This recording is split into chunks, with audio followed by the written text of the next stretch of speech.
ગામના શાંત વાતાવરણમાં સાંજ ધીમે ધીમે પથરાતી હતી. મંદિરમાંથી આવતી ઘંટીના અવાજ સાથે હવામાં ભક્તિની સુગંધ ફેલાઈ રહ્યો હતો.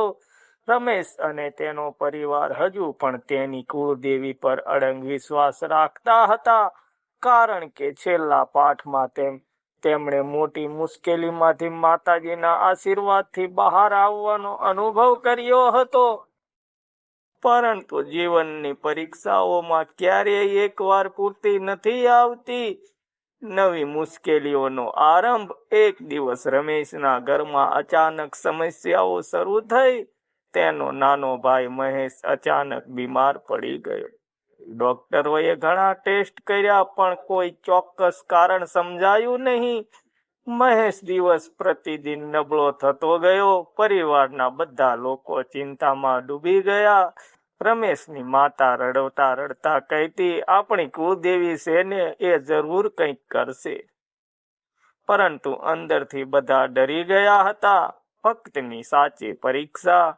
રમેશે નક્કી કર્યું કે હવે માત્ર ડોક્ટર ઉપર નહીં, પણ પૂરેપૂરો વિશ્વાસ માતાજી ઉપર રાખવો પડશે. તે રોજ સવારે વહેલા ઉઠીને મંદિરે જતો, દીવો પ્રગટાવતો અને હૃદયથી પ્રાર્થના કરતો, હે માતાજી, તમે હંમેશા અમને બચાવ્યા છો, આ વખતે પણ અમારું રક્ષણ કરો. એક રાતે રમેશ મંદિરમાં જ બેસી રહ્યો. આંખોમાંથી આંસુ વહેતા હતા. તે થાકીને ત્યાં જ સૂઈ ગયો. ચમત્કાર સપનામાં એક તેજસ્વી પ્રકાશ દેખાયો. ધીમે ધીમે પ્રકાશમાંથી એક દિવ્ય સ્વરૂપ બહાર આવ્યું. તે તેમની કુળદેવી જ હતી. માતાજીએ પ્રેમથી કહ્યું, બેટા, ડરશો નહીં, આ માત્ર તમારી ભક્તિની પરીક્ષા છે.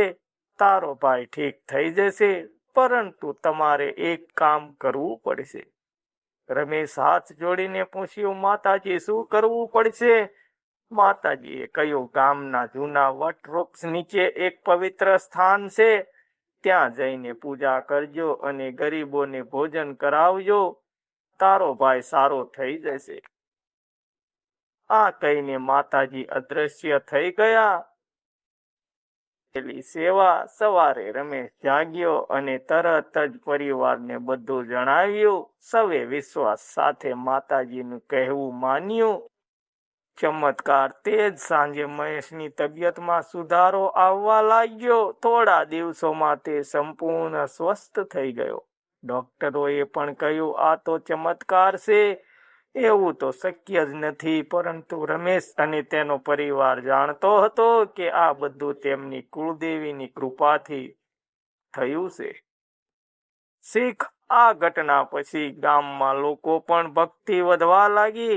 બધા સમજ્યા કે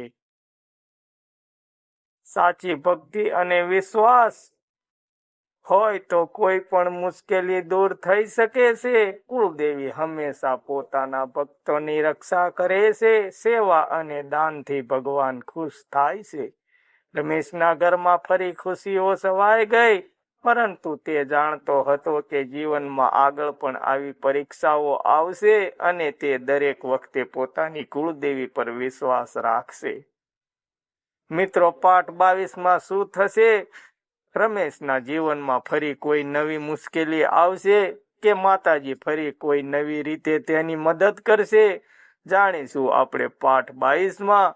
મળીએ બીજા વિડીયોમાં. ત્યાં સુધી જય માતાજી.